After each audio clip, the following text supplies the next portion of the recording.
What's up, YouTube? In today's coaches chat, we're going to talk about why the serve is so important and 3 things you can do as a player to improve your serve. If you're new to the channel, my name's Steve Whelan from My Tennis Coaching, and let's get straight into it. So yesterday I did a lesson with 2 beginner players, 2 ladies, and we were warming up, and I said, today we're going to work on the serve.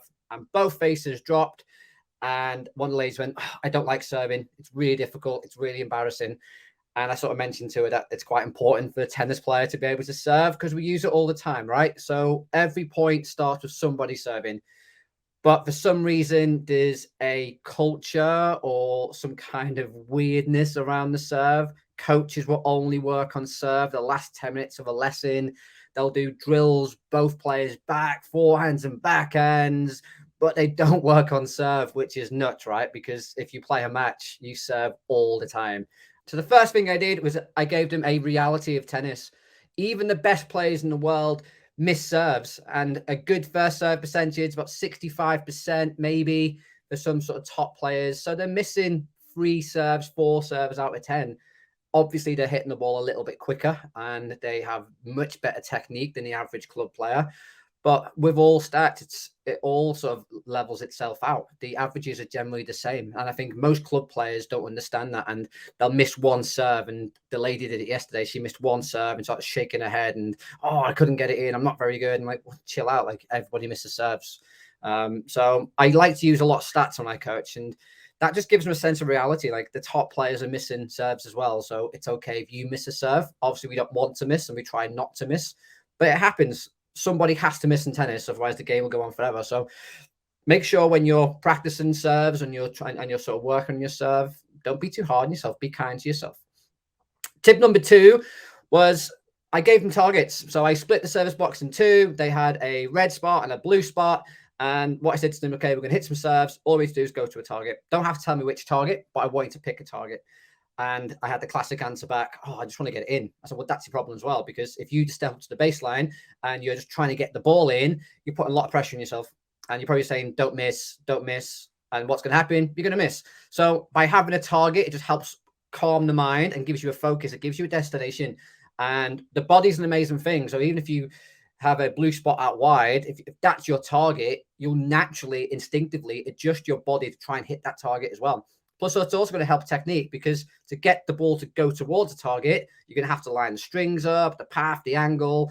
So it's all going to work in your favor as well as a tennis coach or a tennis player. So tip number 2 is always give yourself a target. Yeah. And you don't have to sort of get the ball to hit the cone, which is very difficult, but get the ball to go towards that target. And that just helps give you a little bit of a focus. And it stops that stress as well of just getting the ball in. If you have a destination, if you have a target, that's going to calm the mind. It's going to help you focus on one specific area. Tip number 3, if you've been on my channel before, you will hear me bang on about this. You have to serve with a returner. Like, you need to stop serving in isolation. And again, I see it all the time. All the lessons I was sort of coaching last week, coaches on courts next to me, practicing serves, last 10 minutes of the lesson, but just getting their player to serve an empty service box. One, it's completely unrealistic. Yeah, because you don't have the pressure of the returner. You need to be able to serve and see what your serve does to the opposition.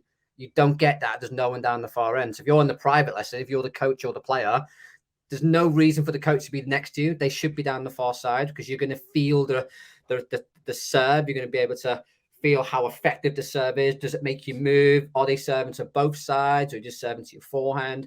And that's going to give them much more feedback than serving into empty box. It creates a little bit more pressure as well, which the serve does have a bit more pressure on it. So they need to be able to serve with that pressure on them. But you need to put someone down the far end, because if you serve in isolation, what happens? You serve, you watch if it goes in or out, and then you make your judgment. Oh, that was a good serve because it went in. Well, it might not have been a good serve. You might just tap the ball over, and then the opponent's going to absolutely smash the ball back at you. So that's not a good serve. Or you will serve and just stop. But then guess what? The ball might come back. Again, most club level players, you're not hitting the serve that quick. Yeah, so the ball is going to come back. And what tends to happen a lot with club players is they hit and they stop and they don't play another shot, which makes absolutely no sense, because tennis is a sequence of shots. It's not one and done. It's not golf. Yeah, golfers hit one ball, and then there's a big pause. Tennis, you hit and then next ball comes in. And most players get caught being not lazy, but they get caught just watching the ball.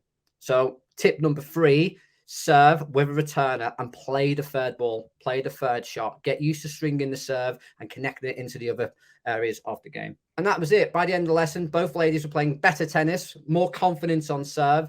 And we just did 3 very simple things. We allowed them to make mistakes. Yeah, we gave them the reality of tennis. You are going to make mistakes. Secondly, we gave them a target to help them focus. That also helped with the technique as well, in terms of getting the path and the angle towards their target. And tip number 3, they actually played tennis. They had a serve and a returner, and then they had a ball free. And through the whole lesson, we just connected the serve into all the different sort of elements of the game. And I think in the lesson, both ladies hit easily 75 to 100 serves each, because we had an hour. And if you think about it, if you just wait for 10 minutes at the end of your session, you're hitting, 30 serves in isolation. It's not a great look. I really hope you enjoyed the video. Please, if you have other service tips or stuff that you do as a coach or as a player, please leave them in the comments down below. I'm really interested to hear what you guys do on the court. And if you are new to the channel, please subscribe. We are a new YouTube channel. If you've been on YouTube for a long time, you know it's a bit of a grind. We don't get out there. Our videos don't get put in the algorithm without people liking and subscribing to the channel. And thanks so much for listening. And I'll see you soon for another Coach's Chat.